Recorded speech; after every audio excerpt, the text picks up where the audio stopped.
மீனை பாருங்க. இது வந்து என்னன்னா வட்ட திரச்சி. ஆமா, சின்ன திரச்சி தான் வட்ட திரச்சி. பிடிச்சு கொண்டு வந்துட்டாங்க. பிடிச்சு கொண்டு வந்திருக்காங்க. இந்த மீன் 100 ரூபாயா? உங்க ஊர்ல எவ்வளோன்னு நீங்க கமெண்ட்ல சொல்லுங்க பாப்போம்.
இப்போ கழுவி விருத்தியாக்கிட்டு அந்த பாலையில வந்து எள்ளு போல காமி மாமி.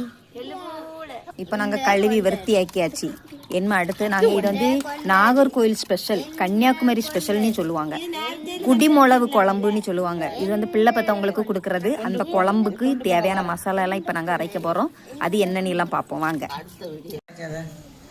இதுதான் குடிமிளகு கிழங்கு.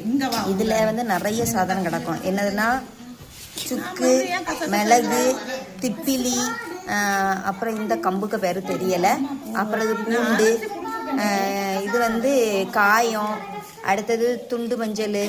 நங்கு நங்கு என்று குத்தவும், பொடியவில்லை என்றால் மாங்கு மாங்கு வென்று இடிக்கவும்.